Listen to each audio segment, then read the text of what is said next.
Right, that would just all come back to because actually. Okay, everybody, we'll call the meeting to order. It's 6:01 for when Frank gets back. Just note that. First thing is to call the meeting to order and pledge allegiance. So please stand and remove your hats. Pledge allegiance to the flag of the United States of America and to the republic for which it stands, one nation, under God, indivisible, with liberty and justice for all.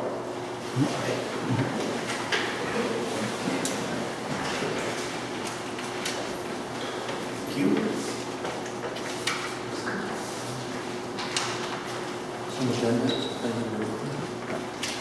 Frank, for purposes of the minutes, we started at 6:01. Okay. Sure. Let's take a roll call.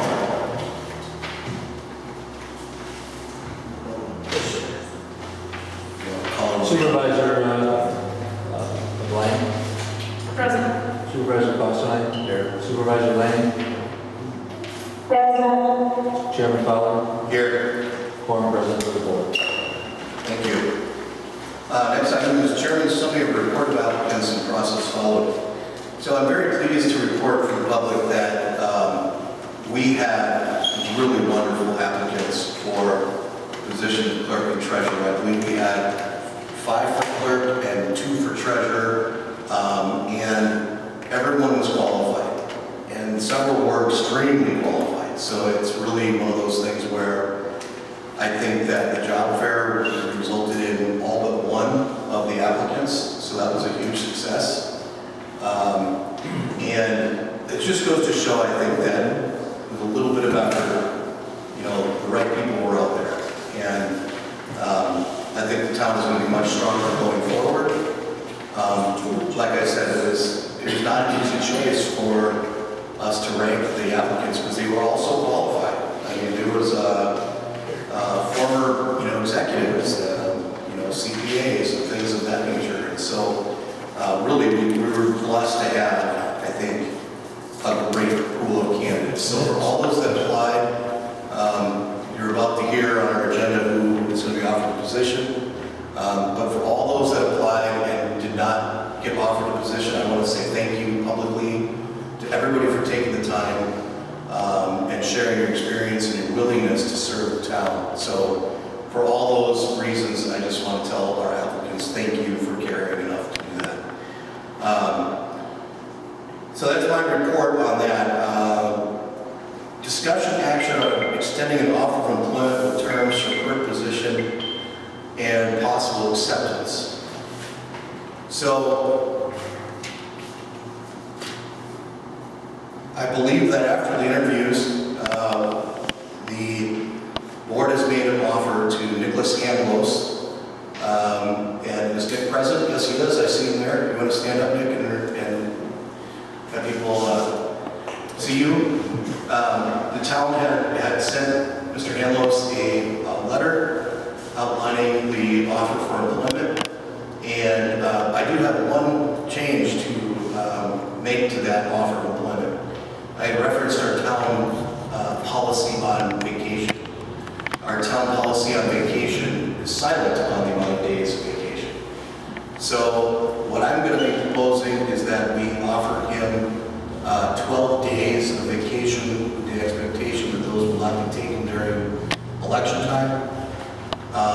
So with a potential 4-day-a-week schedule, that would essentially give him 3 weeks, which I think is a fair starting. And instead of relying on the handbook, which was silent on it, I think we should put a number in there. Just for the public, the offer was, I believe, 33.6 something hours a week. And so it is a full-time position. We calculated that it would be 40 hours over the course of a year per week because we went through and figured out that on average we have 3 elections a year. Now, it actually never happens to be 3, but some years we have the 2 local elections, and some years we have local plus congressional or presidential. So it averages out to be 3 a year, so those have increased hours. Additionally, there's increased hours for at least, we calculated on 2 meetings a month. And so that's how, even though the office hours, as you'll see on the agenda, will be set differently, to be less than 40 hours, it is a 40-hour position with those additional dollars. The terms were $35 an hour, calculated that rate. Did I miss anything, Nick, from the offer letter? Just the retirement. Yes, we are offering, yes, that's right. We are offering Mr. Handlos, since it is a full-time position, enrollment in the Wisconsin State Retirement System at our expense and contributions. So I guess my question, Nick, if you want to come up, so we've extended you formally and publicly that offer for employment. Do you accept? I do, yes. Wonderful. Well, welcome aboard. The formality that we have left is, what's that? Yes, we have an oath of office that you will sign, which I have up here, and we can do that at the end of the meeting. So I think what we should do, though, is we should vote to accept his employment under those terms. So I would make a motion that we accept the position of clerk to be taken by Nicholas Handlos at the terms outlined in our offer letter, with the one exception on the vacations and with his acceptance publicly tonight. I'll second that motion. Any further discussion on that? Hearing none, all those in favor signify by saying aye. Aye. Sounds like motion passes unanimously 4-0. So congratulations, you're our new clerk, and welcome to being the face of the town on a daily basis. So, Thank you. did you want to say just a few things about yourself? I mean, I think while we have the time and you're here, just tell them, we already know your background, but tell the public a little bit about your background. Sure. Nick, if you would press the button till you see green. Got it. You prefer me to speak to the crowd or yourself? Either one, it's all going to be recorded. So Well, here, how about this? This is probably better this way. Well, I appreciate the offer from the board. It's a new direction for me, but I have a background with a master's in management with a human resource concentration, a bachelor's in criminal justice, 5 years experience in the Army, and over 8 years experience in investigations, which relies heavily on statutes, doing things that are heavily scrutinized under a microscope, and having testified in front of military courts, arbitrations, and other legal instances. So something like this seemed like a really good fit, and I appreciate the board's faith in me to go ahead and just take this on with being so well versed in statutes and following policies that I think I can do a very document-heavy and organized manner of taking care of the clerk responsibility. Also just happy to have missed this before, but appreciate my wife for following me through these changes, especially with the Army, but hopefully this will be a great opportunity to kind of step back, keep a full-time job, but also be present for our kids, which are 5 and 2. So overall, it's been just a great opportunity. So thank you, and I hope to earn your trust with this spot. So.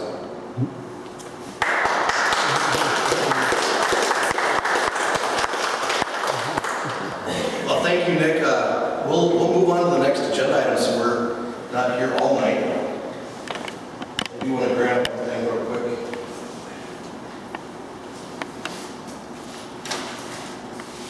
So moving on to discussion and action on extending an offer of employment with terms for treasurer position and possible acceptance. I don't see John Cromer in the audience tonight. However, we had 2 applicants for treasurer, and I just wanted to real quickly grab his application. John Cromer, so he's a CPA, certified in 1987, 3 years of public accounting experience, served as comptroller, skilled in QuickBooks, has been a small business owner in the city of Hudson. He's been on several boards and is a graduate of, I believe, University of Minnesota Carlson School of Management, which we all know is an excellent school. Because he does have the professional certifications, He has indicated that he would accept with one slight counteroffer. Originally, when we sent him our offer letter, we had offered the position at $35 an hour. He has asked that that be increased to $37. I think, given John's experience, that is more than reasonable. He is a professional. He does hold professional certifications, and so I think that would be a reasonable thing. Also, he's asked for 12 days of vacation as well, which his 3-day week schedule would go up to 4 weeks, but the position was offered to him, so the public is aware, at Tuesday, Wednesday, and Thursday. So 3 days consecutive in the middle of the week. The nice thing about that is now that we have our meetings on Wednesdays, he will be working the next day to send out bills and communications for that. So we might not be able to get his acceptance. I know that one further caveat, he already had a vacation scheduled, so his start date will not be immediately on the 29th like Mr. Ambrose. But as soon as he's back, he'll start the next full week, which I think we'll have plenty of time still to get our budget and other things done. Also explained that since our current treasurer often works weekends and nights, that trainings may have to be on that time, and he was agreeable with that. So since he's not here to accept, I think we should make a motion, and I do make a motion to offer the position to John Cromer with the change that it's at $37 an hour, and with the change that it would be 12 days of vacation. And still no benefits. Correct. It's because this position is not a full-time position. So since it's only 3 days a week, and there's no expectation that he would work elections, although he probably will end up helping, but that's not the expectation. So this is a part-time position, so the public is aware. So I've made a motion. Is there a second? I'll second it. Okay. Any further discussion? Rachel? Yes, I wasn't aware of the new terms. I personally don't think it's fair that a full-time employee and a part-time employee get the same amount of vacation time. I don't think that's fair to the clerk. So I personally would like to talk about this a little bit more. Okay. You have the floor.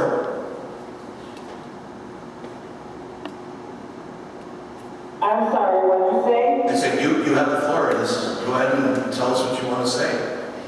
Well, I think if he's working 3 days a week, he's working part-time, and Nick is working full-time, and they get the same amount of vacation days, I just don't see that as fair. So I think that we should, I know it's late in the game, but I'm just hearing about this. I think we should think about upping Nick's vacation time as well. Well, one thing in both letters did indicate that we would have a review in 6 months. And I think that, Rachel, if it kind of helps your concerns, nobody's going to use all 12 of their vacation days in the first 6 months. So I'm hopeful that, once we have a review in 6 months, we might be able to revisit that based on the usage.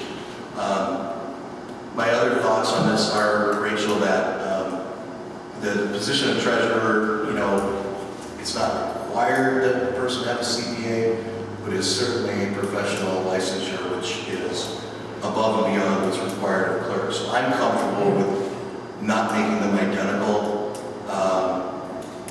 And just for the record, Mr. Cromer just walked in, so he is here. And so we'll talk to him in just a minute.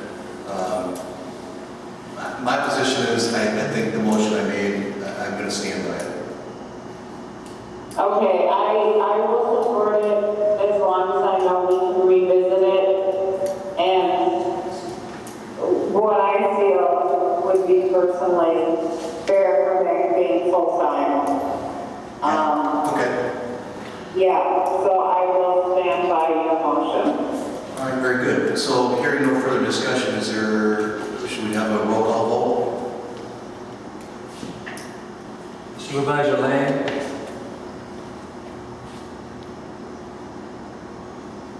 Rachel, we're voting. What's your vote?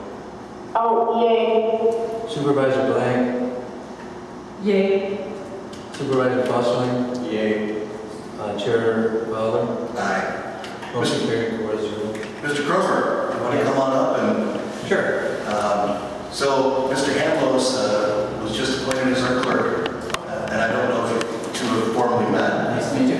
What he did was kind of nice. He took the microphone, turned around, talked to the crowd, and just introduced yourself a little bit about your qualifications, etc. And Sure. say hi to the public, and it's all being recorded. So, All right. John, you push the button until you come up with green. okay.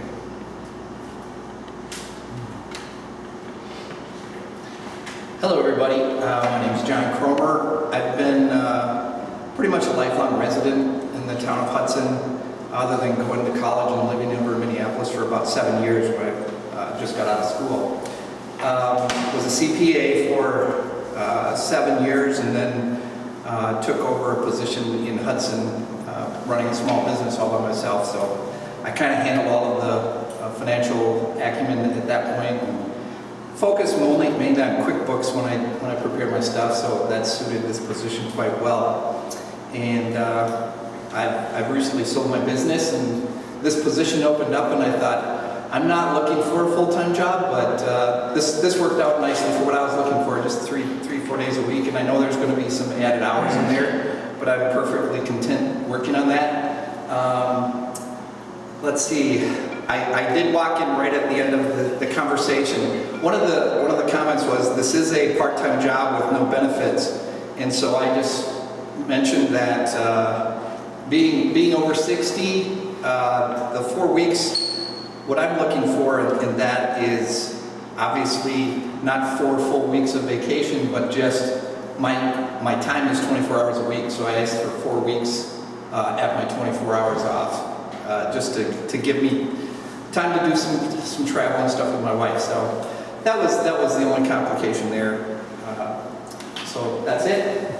John, do you accept the position of the, essentially approve your counter offer? Do you accept the position?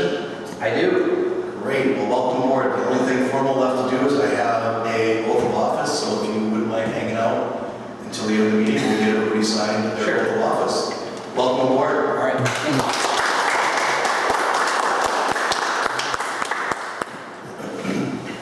Discussion action on setting new town hall hours.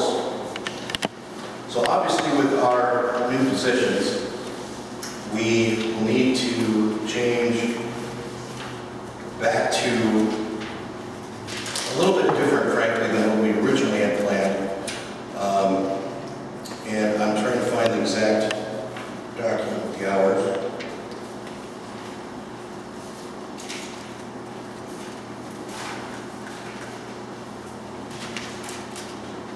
Bear with me. Here we go.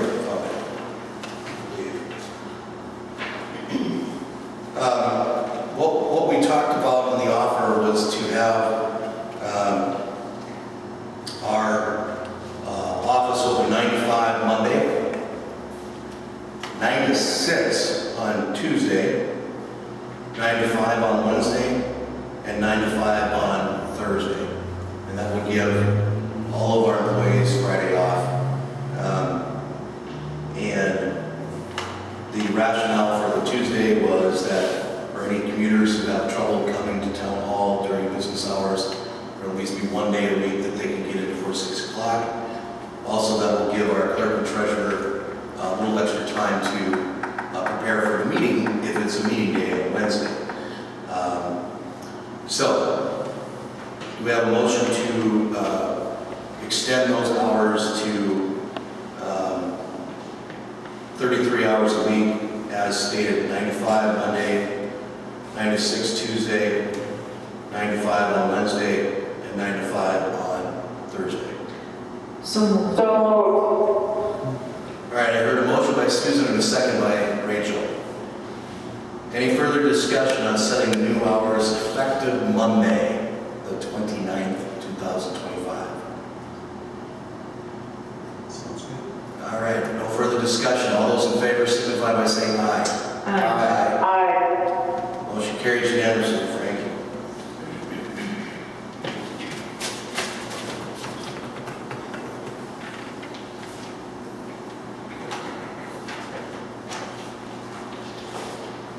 Discussion action on selecting which supervisor candidates will move on to interview round to fill town supervisor position.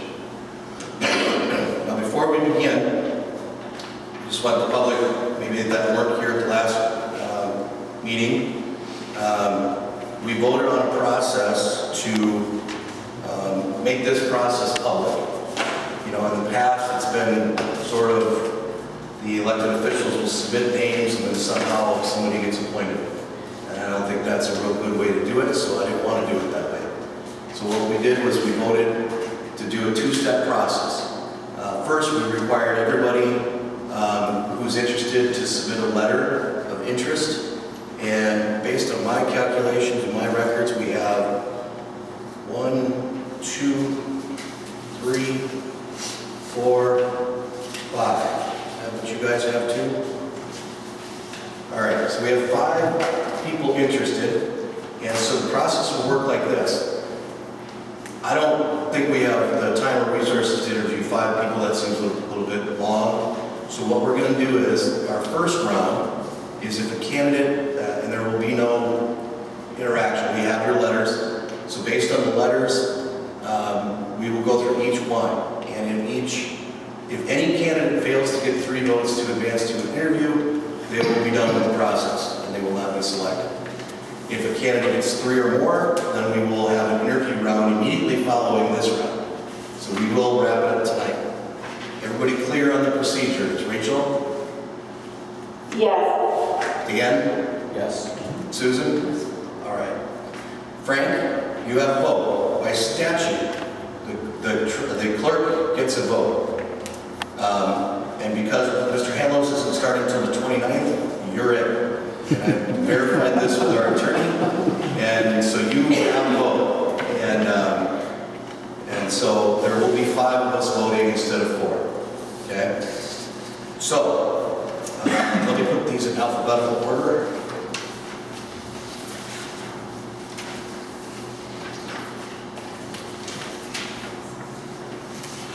All right, we're going to go in alphabetical order. We have a letter of interest from Mr. David Barzal. Nice 1-page letter. And so we'll just do this. Let's roll call vote this, Frank. Okay. And the question will be, who here votes to advance Mr. Barzal to the second round? Who here votes? Chairman Fowler, can we please list all of the names first? Oh, sure. So we know who our choices are? Yes, yes, we can do that, Rachel. That's good. Okay, so we have David Barzal, Tim Foster, Glenn Hartman, Christopher Jordan, and David O'Brien.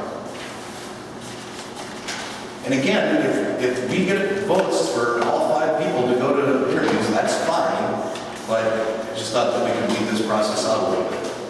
So Frank, for Mr. David Barzal, we need a roll call vote on who wants to advance to the second round. Mr. Fosterline? Yes. Supervisor Blaine? Yes. Supervisor Lang? No. Supervisor, interim town clerk Pascarella? Yes. Chairman? Yes.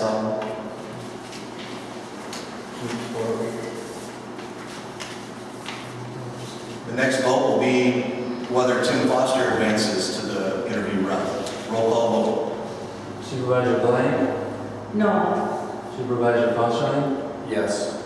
Supervisor Lang? Yes. Interim Pascarella? Yes. Supervisor Fowler? No. Two votes, 3 votes, that one, Mr. Lord.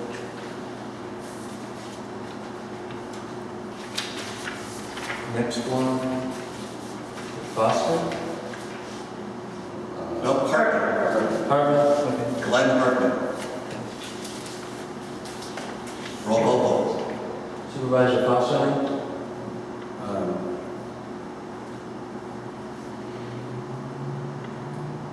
Yes.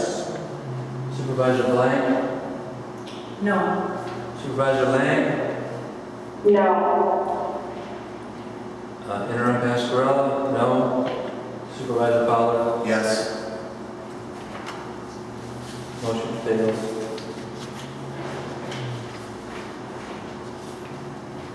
Is it? Yes, it's right. Yep, that's right. That's what I got too. Next is Christopher Jordan. Supervisor Lang? Yes. Supervisor Fosterman? Yes. Supervisor Blank? Yes. Interim Pascarella? Yes. Chair Fowler? Yes. Move forward. All right. And finally, David O'Brien. Roll call vote. Supervisor Blank? Did you say blank or Lang? Blank. No. Supervisor Lang? Yes. Supervisor Fosterman? No. Interim Pascarella? I'm going to say yes. Supervisor Fowler? No. Okay, so the first round is completed. We have 3 candidates that are left. First of all, I should ask, is Mr. Bartolzal here? Yep. Is Mr. Foster here? He is not. Mr. Tim Foster is on a cruise in Germany. He's got me a text to read on his behalf. Okay. And is Christopher Jordan here? Yes. All right. I should ask, of the 3 that are left, at least for the 2 present, do you still wish to proceed? Yes. Mr. Jordan? Regrettably, I cannot proceed. My work commitment is too much at the moment, and I can't make a commitment to serve at this time. Well, my hope, Mr. Jordan, since you got unanimous votes, would be that you have some role to share with the town in the future, because you definitely got the most votes. So I will accept your bowing out of the position at this time at your request. Everybody understood? All right. Rachel, why don't you read Mr. Foster's email or text or whatever? Okay. I'm going to paraphrase. Why don't you, if you can read it verbatim, that would be best. I'm sorry? Can you read it verbatim? Well, I'm actually on my phone doing this, so I copied down the notes. All right, that's fine. It is pretty much verbatim. The first thing was that he is not trying to challenge or antagonize anyone. He's not applying to the board to upset anyone. He wants to help the board in navigating the time that has come with the new office staff and help us make some decisions in the future.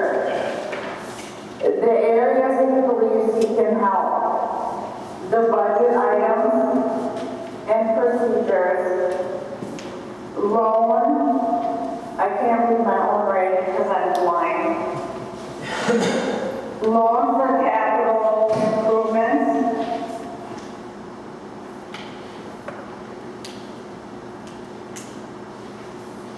Investing our monies. A lot of people don't know this, but we need to submit one final report this year for our COVID money, or they're going to take it back. He can help with that. He he has info about what was in the works before this year, and a general knowledge of things the board and staff may have questions about. He said he is willing to spend time in the office, being that we have a new office staff, and helping to direct and guide them with who to contact, when to contact them, what needs to be done, when it needs to be done, and basically help trade them in. And his last comment was that he has no plans to run again in April. His only plan is to help us because we do have now a whole new office staff. And he offered a lot of experience, over 40 years of experience with the town. Anything else, Rachel? No. All right. That's the presentation then on Mr. Foster, since we can't ask questions, right? I mean, so moving on. Mr. Bartizal, would you come on up? And you heard the, I think from the last comment, you gotta push the microphone down until it turns green. It is green. All right, very good. Well, this is our public interview portion. The supervisors and myself may have some questions for you, but first, I just would ask you to summarize a little bit about yourself and why you want to run for the position of, or be appointed to supervisor. Yeah, absolutely. I've been a resident of the town of Hudson since 1996, so coming up on 30 years next year. My intention is to, like many people that are getting to my age group, to spend as much time here in my home as I possibly can before I have to go to a different beyond. So if all things work out well, I'll be here another 30 years. I have had a kind of an interesting career with some unique opportunities that kind of come together in a different sort of way. So I started out as an engineer, graduate of the University of Minnesota, worked for 3M for 12 years as an engineer.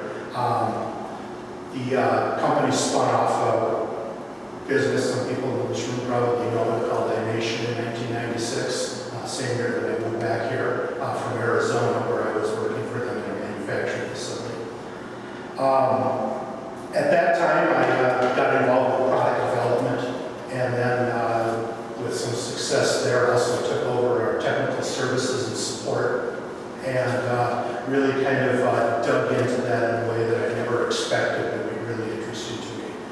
The process of helping customers and helping an organization be centric about be focused on their customers, customer-centric focused, was very interesting to me, and I actually developed a fairly long career out of that into executive roles at iNation, Nexan, Store Center. In 2023, I decided to exit that business, along with a couple of other people that I worked with there. We started the process of going out on our own to put together a consulting business, followed by an advisory business for, oh my gosh, my brain just went dead. Private equity, advisory business for private equity, to advise them on acquisition targets that they may want to make and whether or not they were operationally being run very well. So that set of experience to me seems to be something that I could apply here in a local government position and be able to kind of help, and which is what I want to do. I want to be an advocate for the people of the town. I want to hear what people want and think about strategically where we're going, not just thinking about the business of the day, but there's a lot of things going on in the world that I think we all are concerned about, and some of those things are local and we need to talk about. In addition, with my customer support and service background, I would love to work with the new staff if they need some help or want some help on some ideas for how to really be a service-centered organization to our community so that our government is easy to do business with, whether that's redoing forms and fill-ins and really documenting processes that developers have to follow, or applicants who need a conditional use permit have to follow, whatever that may be. So I'd love to do that if that was an opportunity that the board and the staff thought was valuable. In addition to that, I'm also very interested in what's going on in the world of fire protection. And I know that we have some financial issues that are going to hit this time next year, and we need to start thinking about that. And the board, if I was lucky enough to be part of it, I'd be happy to kind of work with that and how we talk to the community about it. Pull the facts together, be transparent. People need to understand that we're going to have to pay more for fire service. And that means that we are going to have to come up with that money from somewhere within the levy limits that we have. And that may or may not work, and we may need to ask for more money that we may not. But those are the things that should be a conversation over time in public, not a last minute, oh, by the way, we need another $100,000 for the fire department, or whatever the number is. I don't actually know what the number is, but I bet it's somewhere in that neighborhood. Probably an increase of about $450,000. Oh, okay, so I'm way short, so it's a way bigger problem. But with our new clerks and treasurer's salaries, we're already We're on our way. Yeah, but we don't want to, I think road quality is very important. Every year people talk about snow plowing, road quality, cutting weeds and stuff like that, so we don't want to short that budget, so we really have to sit down. Now, it's not an issue problem, as you guys know better than I do. It's a 2027 budget problem, but it's going to come up fast. I'm happy to answer any questions. I guess in closing, I just like to say I'm committed to serving with integrity, and I think that I can bring some kind of fresh perspectives as a lurker and watcher of local government. I pay a lot of attention to what's going on here at the county level, at the school district level, even in the city and the village of North Hudson when we really want to torture us. Well, I'm sure we do have some questions. I'll turn it over to the supervisors first. Don't be shy. So just to go, as you're outlining, your background and so forth. So were you working with IMATION up until your retirement, or can you kind of explain, the actual chronology? So IMATION spun off from 3M in 1996. And in 2015, the company was acquired by some activist investors, and they divested, shut down, and sold off parts of the business. I was sold off with one of those parts, which was called Nexan. So it was, I can talk about this for hours, Dan, so stop me when I've told you enough. But it was really interesting. So one of the businesses that they had bought in 2013, I had gotten involved with, and then was sold off to a company in California in 2019, and we were again acquired in 2018. And it's that group of guys that we all left in 2023 together from a company called Store Centric to go out on our own. And when you went out on your own, so what did you do when you went out on your own? So we first formed a business that was servicing the private equity. So these are like family investors and so forth that are out looking for companies that they want to acquire or merge with their other properties. And we felt, and I think we were right, that there was a gap in the world of PE with people that actually knew how to run a company, to go in and help these people that have lots of money, and they buy some crazy things because they look at a sales presentation from a marketing person. We try to go in and dig into their financials, really understand how that company is being run, what their risks are, the quality of their earnings, et cetera, et cetera. So that was the first business. As part of that, we also then learned that these companies were also interested in kind of a parallel thing with company operators as part-time employees, transitional employees or fractional employees, like a fractional CIO, which is a role that I took at one company for 3 months.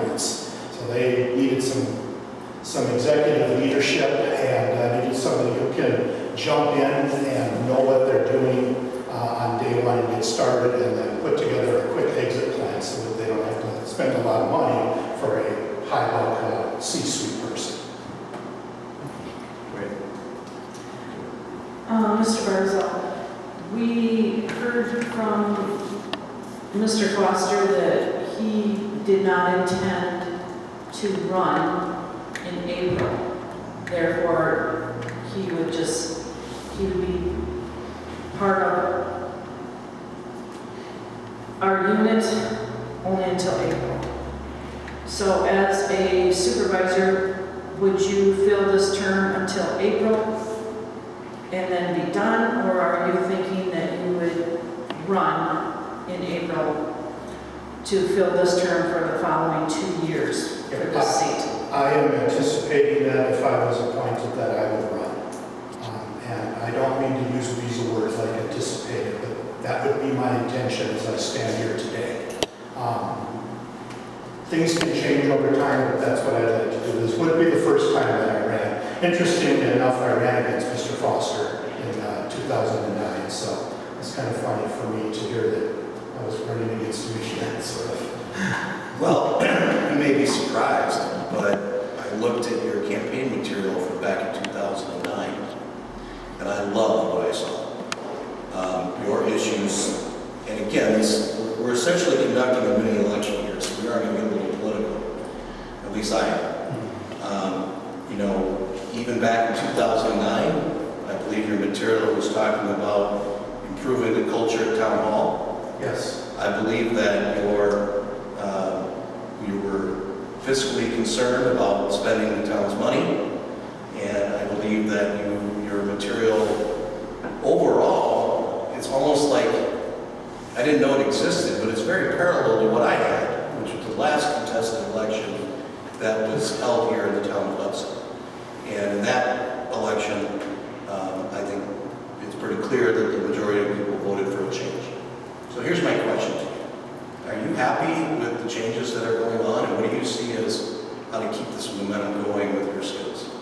Yeah, I'm very happy with the changes. It's why I applied for this. This is like a fresh start for a town at what I think is close to or around some critical things, and I think that it's a great opportunity for us to not just continue being, but to set a stage for a future for this town that meets the requirements of the people that live here, and also fosters some development that makes sense and is aligned with what the people that live here want. I know they don't want a truck transfer station on Highway 12, but all of us want a quick trip because we love quick trip, right? So whatever. There's these opportunities, and there's this point in time inflection where we can set the stage for a good future for the town. And maybe prevent some of the annexations from occurring and things like that, so that we can make this a place where people want to stay rather than get annexed into the city. Rachel, you haven't asked a question yet. Well, I don't really have many questions for him per se. For me, right now, concern has and always been the good of the town. It's unfortunate I could not be there today. I'm suffering some serious complications from surgery and long-term injury, but my concern is getting an office staff that has a solid resource, who knows who to go to, when to go to them, how long to hold records. You know, the ins and outs of the town, that the day-to-day operations, that somebody who does not have 40-some years of experience in the town just doesn't offer. And if Mr. Foster is not planning on running. His intentions are honestly pure for the town and helping train the office staff and make sure that the town staff is trained and knows who to go to, when to go to them. The contacts he has, and it is absolutely nothing against you. But if he's not going to run in April, I just think that the experience with all the turnover in the office, I think me personally right now, I feel safe having somebody that has those answers already. All right, I guess, Rachel, we'll have a discussion period for when we actually make our vote. But my question is, do you have any questions of Mr. Barnes? I do not. You sound like you're a wonderful person and a wonderful candidate. All right, anybody else have more? Go ahead, Dan. So, Mr. Barzal, if the board were to decide, to appoint Mr. Foster as an interim in order to have him plug in his experience, as we're going through this transition, are you interested also in running in April of 2026? Potentially, but less sure. Yeah, I guess I would just leave it at that. I hadn't really thought about that as an option. I certainly would consider it, but I can't conclude at this point if that would be the right thing to do.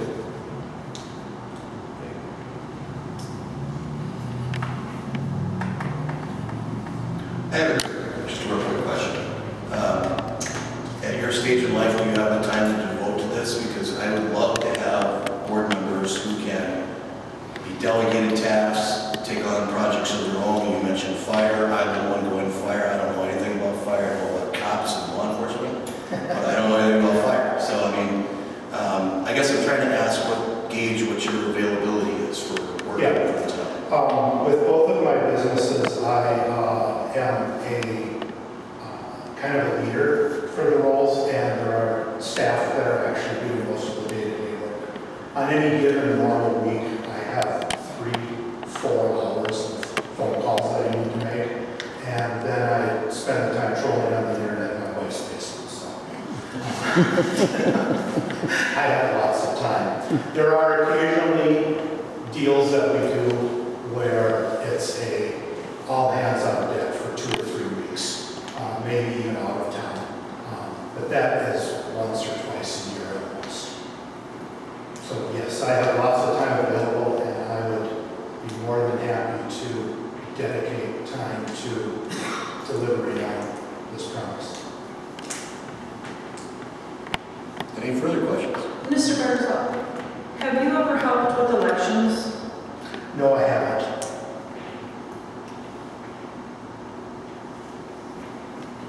But I can learn.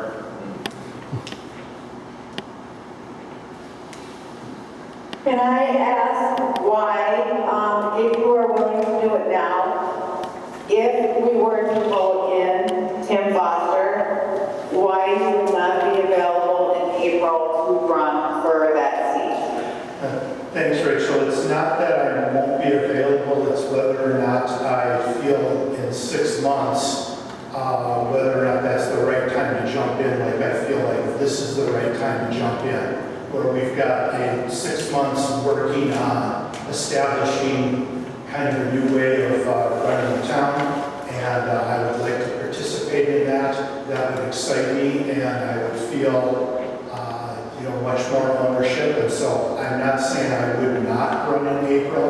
I lean towards it. I just am being honest, and I'm not going to promise something that I can't promise today.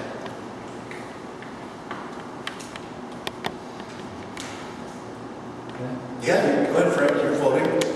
I've been like the interim guy here for a while, interim clerk for a while, and noticed that sometimes we're dealing with some developers and planning and zoning issues. I'm sure in your business you have dealt with those kind of activities. So can you give an example of that, what process you use to get something, a development off the ground, and if you had a unique experience with a zoning board and how you addressed it?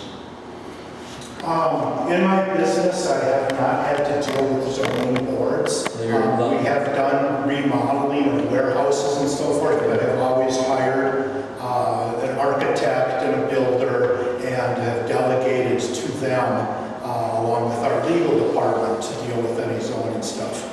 I do have a little bit of experience in zoning because I was an interim member of the Hudson Planning and Zoning, I think for 9 months, something like that, back in 2008 and 2009. So I really understand that. I mean, we worked on the big project at that time was a planned unit development that they wanted to build out back behind the hotels over right on next to the town. We spent hours and hours poring over regulations and ordinances and trying to write something up, which we 95% accomplished when the developer backed out. So I sat in this room for 9 months, almost every month, talking about what that was going to look like with developers and legal people and so forth in the building. So that's my experience. I understand most things, and if I'm not aware of something, I'm happy to, not happy, but I will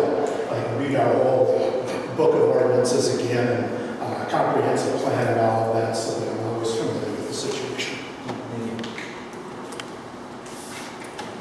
Anybody else? Going once? Going twice? 3 times. Discussion is now closed. Thank you for Sorry, consideration. interview is now closed. Thank you. Now we'll start discussion. First of all, I have a couple observations. We have to reflect the will of the people because we are essentially conducting an election. Now, what data do we have to go on that? The last election. I think you would be blind not to see that this town has taken a vastly different direction under my leadership versus that of Tim Foster. And we now have the opportunity for a brand new town team. That's what I'm calling it, the town team, to advance ourselves into the future. And I think that momentum needs to continue, that positivity needs to continue, and I think that's what the people have expected, because I will tell you that I have not received a bit of negative feedback from all that has gone on with the changes that we've made, in part by changing who we have and going forward. And I feel very strongly that, with all due respect to Mr. Foster, this would be not in the public's viewpoint for what they expect us to do, to go backwards, to appoint the former chair of this town to be anywhere near these new employees. I'm going to be honest, I think that's almost like a poison pill. I don't want to go backwards. We spent a lot of time in this process finding 2 awesome candidates that are now accepting this job. And I am sorry, but I do not want them trained in the old ways. I do not want them trained in any way, shape, or form. I think that's a horrible idea, just to be completely candid. I understand Mr. Foster has years of experience on this board. Nobody's disputing that. However, this is our opportunity to learn these things for ourselves, to go in a different direction than the way it's always been done, because the way it's always been done is never a justification for doing things. And I'm sorry, but what I saw from the last set of leadership, if I have my way, the only way Mr. Foster is going to be on this board is if he beats one of us. Because I can't voluntarily, in good faith, put a vote to put it back on this board contrary to the vote of the people. Final thought I have is that I want this person to continue. I think it makes no sense to have a stopgap and then have an election we don't know what we're going to get. And that doesn't make for good planning. I think if Mr.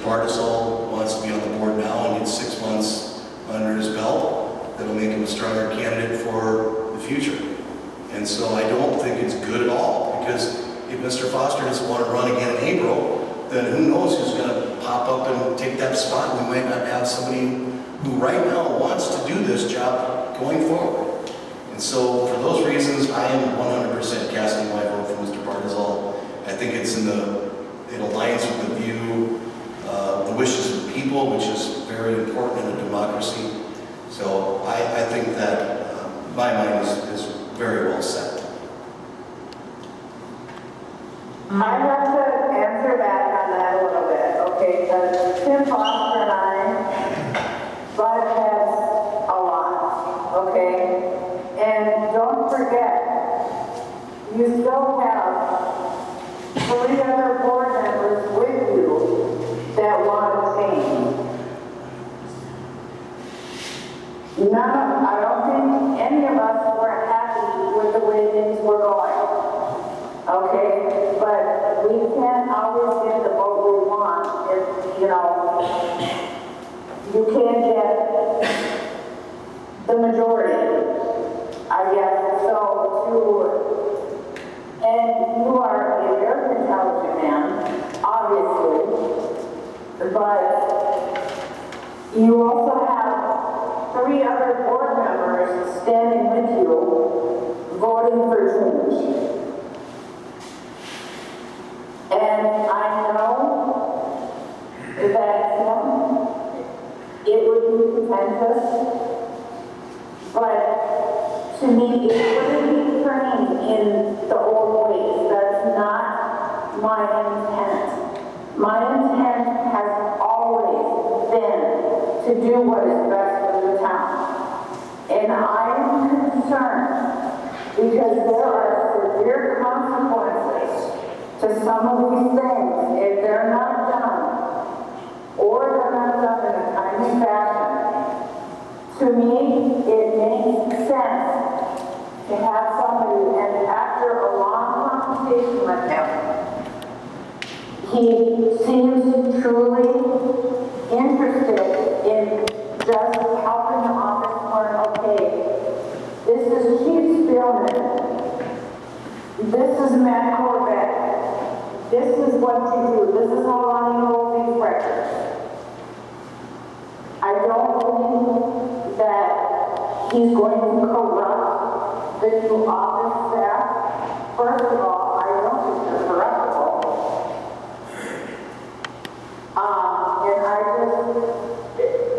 I know that he won the election as chair.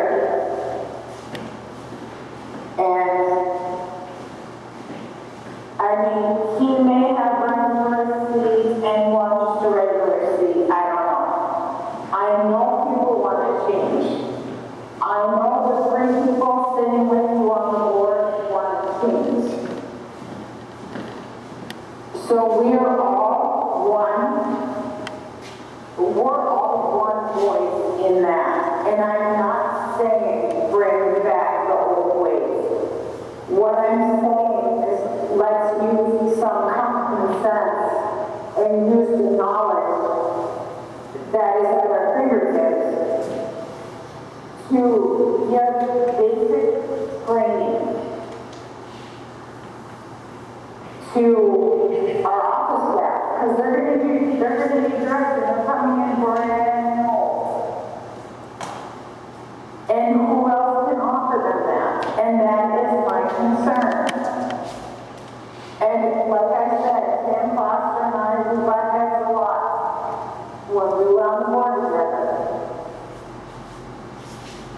So I am just trying to, reason, maybe even in my own mind. And it, to me, just makes sense. It's not against anybody else. It's a resource for our staff. And after a lengthy conversation, do I think he's going to get contentious sometimes? Absolutely. But we can all bump heads. We've done it a lot. We can agree to disagree, and we can be respectful. But if he doesn't have the majority vote, then he doesn't have the majority to go. But he is still a resource for the new people coming into our office for training. And he said he was willing to go into the office and spend time with them and train them on the basics. The who's, what goes where. I mean, records management. I mean, things like that. He has 40-some years experience doing. And it is not against you. I think you're a great chairman. But, you know, like I said, there are about 4 of us on the board now. And we all seem to be pretty much working together. We all want to change. So my concern is genuinely for the town and specifically for the training of our office staff, so we don't drop them in the middle of something where they have no means to go to. Yes, they can call the WPA or, you know, the League of Municipalities, but it is not the same as having somebody in there showing you, okay, this is what we have to do. One-on-one training is priceless. And that is my argument. I am not saying Tim Foster is my best friend.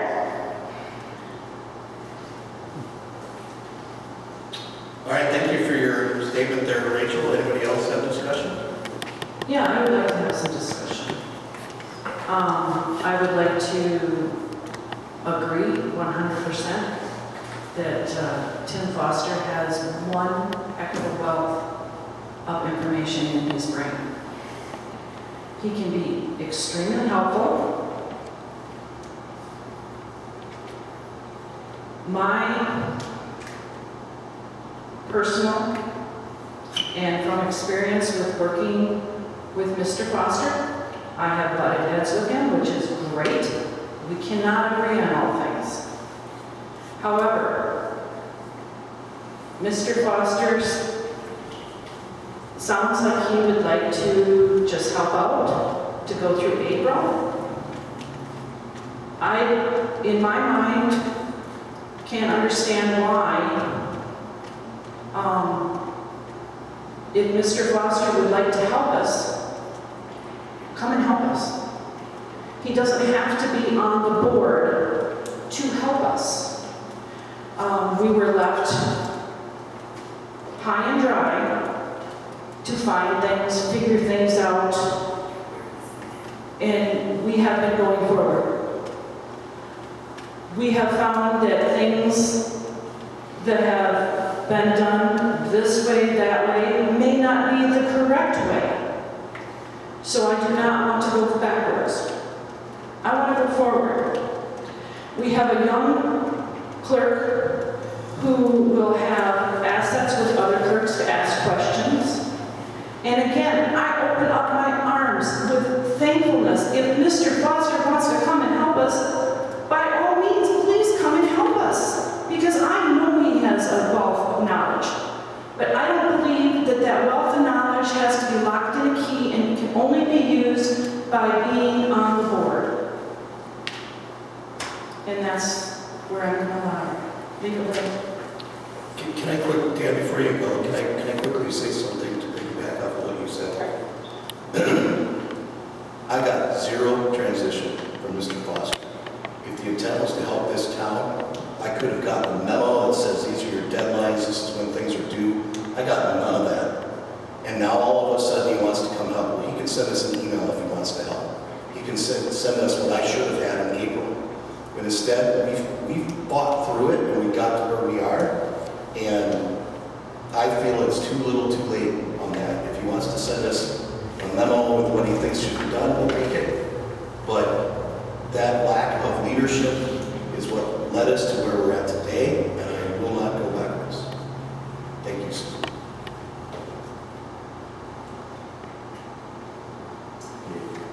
My comments on this are, when I first heard that former Chairman Foster had expressed interest, in becoming, on board. I was very uncomfortable with it because of the fact that I just felt like the new administration needs a chance, to do, what it wants to do. On the other hand, when he did say that he would run again, that he would, be coming as a source of help, that we wouldn't have political posturing and all that kind of stuff that going on. I thought that sounds great, and that would be wonderful. And I do agree that Mr. Foster could be extremely helpful, and I would welcome, his input. And but at this point, while I'm kind of a little bit, in the middle on this whole thing. I certainly would like to communicate that, we would love to have his input, by the fact that, he did show up at a meeting and did provide some good input recently, which I thought was great. You could say he could have done more, in the past. But I do think that he definitely is a great resource. If we do not decide to go ahead with him as as a spot on the board, I do think that we should be very much communicating, as Susan has, that his input would be very helpful, because he is a very he's a very knowledgeable person. He dealt with a lot of things directly, in terms of some of our ARPA funds, dealing with that, dealing with some of the stuff with some of our contract services and that sort of thing. So I think that it would, he could definitely be helpful. He's been a great help, in terms of clearing the ditches and the byways and stuff like that, and all that kind of stuff. So he's been definitely an asset, to the community for a long time. But all that said, I would certainly, welcome, his input, and regardless of whether or not we move ahead, with him as a candidate for the board or person for the board. Frank, do you have any thoughts? Well, as the interim, I kind of feel like I'm in both a unique and uncomfortable position. But, based upon the interviews that took place with the clerk's position and the treasurer's position, you have two very competent professional individuals that are going to be here. You have an experienced treasurer an experienced accountant with great credentials, who I think can be a quick learner. Secondly, along the lines with the treasurer's position, we currently have a CPA that's been keeping everything up to stat pretty well. In that position, I think everything has pretty much been somewhat stabilized from it. And with regards to budgeting, the only transition, Mr. Cromer, was that your last name, Cromer? We'll have to transition from private sector accounting to public sector accounting, which is a little different, but as long as you meet the deadlines, along those lines. So from that perspective, I don't think that's going to be a problem. With the clerk, thank you for taking the job. I think the primary priority there is going to be elections. And I don't know, and it requires some type of certification for that position, which we've established. We're going to have him certified by the middle of October, at least to be able to get into the Wisconsin Election Commission and do some of those things. And third, the town's, the third largest town in the state, is that correct? Correct. And so therefore, I think development and vision vision planning are more important than, in my opinion, than having somebody come in and show people where the records are. I think the people here the individuals you hire, the professionals you hire, will be able to do it. It'll be a challenge. It's probably going to take 6 months to a year for them to get acclimated to the position. But I believe, I think you need a policymaker versus an operation manager, on the town board. And so, I always focus on elected officials should focus on policy, not where they are today, but where they want to be 2 years from now or 3 years from now. And that can work as a team towards that vision.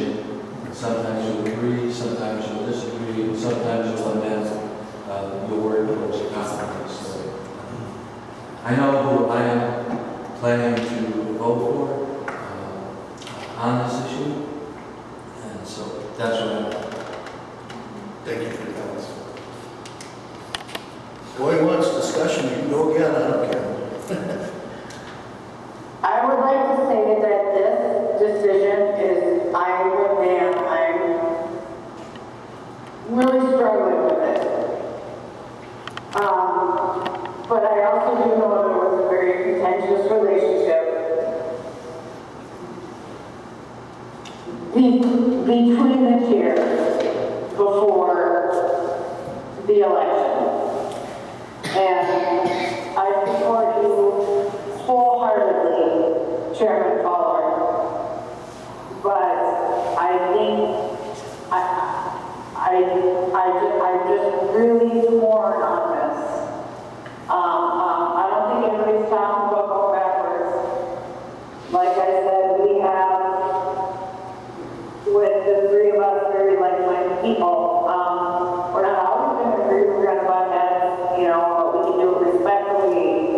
But I don't think we all seem very like-minded. And you have a majority either way. So to me, it seems to benefit us to have them as a resource. That is where I am stuck. I would like to piggyback with you. If we do not go with Mr. Foster, I would like to find a way to reach out and accept his help. Because there are things that is going to be a hard curve in the short amount of time, such as roads, such as, was mentioned, the COVID money. Yes, you're going to be digging for that. What we've done, in the past, as far as loans for going to the future, and perhaps pieces of our budget. I believe if he would be willing to come and help us in some areas, it would be wonderful for this township. Not trying to make things his way, whatever, but just being helpful. Mr. Foster is a fabulous resource. So I don't want to close the door on him whatsoever. I don't think anybody's closing the door. My point is, up until this point, you've seen no evidence of him wanting to help other than coming to one meeting, at which point he was frankly out of order. So, obviously this board is, I believe, functioning really well. If you look at the way that the four of us have gone in the last month and a half, overcoming a giant challenge of having 2 staff quit with no notice, no preparation, having to come find things literally where it's at. And you know what? Everything got paid. The roads were serviced. Nothing got missed. No deadlines. We made the big ones, the ones we had to do right away, without any guidance from Mr. Foster. And I think that if he wants to continue to be a citizen and come and say things in public comment, if he wants to give us a memo on, here's what I think we should do with the loans and stuff like that, of course we'll welcome that. But we've been functioning really well as a board. I mean, we've gotten a lot done together in the past month and a half, 2 months. And I feel like that will not be the case if we put him on this board. It will not go smooth. I can see the future. You can see the future. You know it in your hearts. And I just don't think we can do it. I do think it would be contentious. I do. But I don't know that if he is not on the board, if we vote him down, is he still going to be so open to come in and share his knowledge with the office staff? Rachel, that says a lot. Well, When Tim has a good heart, which I know he does, he will still help us. So I'm going to leave it at that because when Tim is the good Tim, I want to say the good Tim, in not being politically aggressive, he is your best friend. And he loves this township. He truly loves this township. And being that he loves this township, I truly believe that he will help us either way. And that's, I'm not going to say anymore. Dan, last word?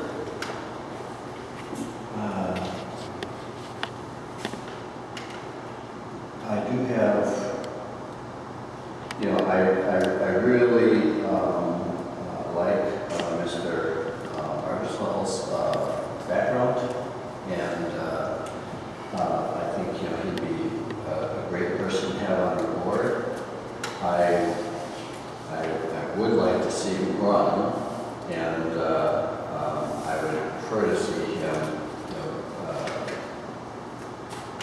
ideally, I think, you know, earn his spot, you know, running in an election rather than us appointing him and then being, running as the incumbent.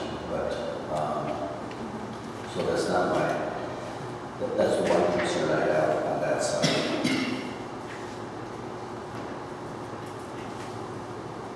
All right, well, I don't hear any further discussion, so what we're going to do is we're going to take a roll call vote so that our judgment can be judged by the people.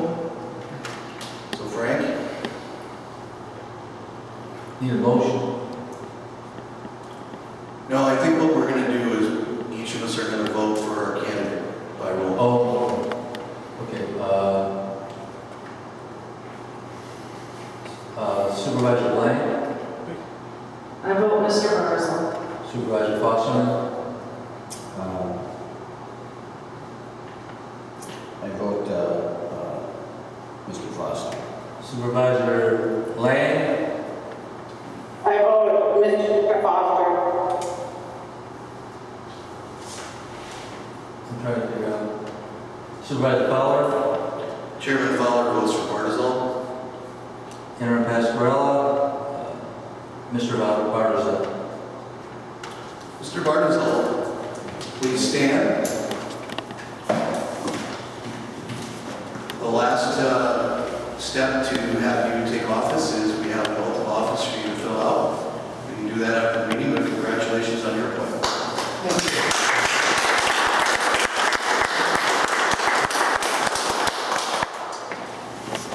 All right. So that completes the first agenda. We had a late item added, so I move to adjourn the first meeting. Is there a second? I'll second. Any discussion? Hearing none, all those in favor of joining the first meeting? Aye. Aye. Aye. All right, now we'll call to order the second special town board meeting. We already did the pledge of allegiance, we're not going to do that again. That's just a standard line in our meetings. Discussion action on removing Vicki Shaw, Chris Garber, Tim Foster, and Teresa Johnson from all town hall bank and loan Hudson, and adding as signatories and authorized signers Chairman Robert Fowler and Treasurer John Cromer. That is the agenda item. Literally, that could be our motion. So moved. Okay, now in the past, we had the clerk on there too. I think we should have the clerk as a signatory. I'm fine with adding that. Rachel, are you okay with adding our new clerk to the, Nick? yeah, Nick, to the, 100%, yes, all right. So do you accept that, amendment? yes. All right. So Frank, if we pass this, we'll have to add Nicholas to the list there, and then you'll have the minutes to be able to take the bank. Before, just a little bit of discussion on this. The only reason is we have a loan, and we need to change that account as well, just like we've done all the other accounts. So nothing earth-shattering, just a formality that we need to do. So all those in favor of the amended motion as made by Lang and seconded by Dan Fosterling, signify by saying aye. Aye. Aye. Motion passes 4-0. Being no further business, do I have a motion to adjourn? Okay, just make a comment on that. So, the way it is phrased, both Susan and I are signatories at this time. We were not removed, and I think that for the time being, it probably makes sense that we be left on, but you know, as a Sure. Just as a point of clarification, Bremer Bank, you guys were never added. So we Yes. had to remove all these people because none of us, including myself, were on this account. Yeah. So we don't have to remove the supervisors. Okay, so we're not addressing our other accounts. Correct. This is Okay. only for Bremer Bank. We need to address the other accounts then also to make sure that our new treasurer and clerk are on the other accounts. 100% we will do that. That is on the October agenda. Yeah, but this was Bremer, and frankly, none of us had access. That was the problem. So, do I have a motion to adjourn for the evening? I move to adjourn. All right, I'll second that. All those in favor, signify by saying aye. Aye. Aye. Aye. Good meeting, everyone. And for the three of you, I have some paperwork.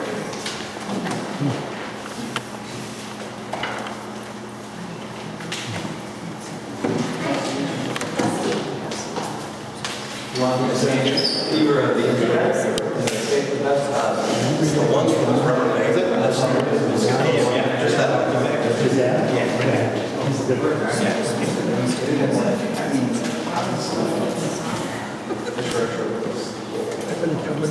Yeah.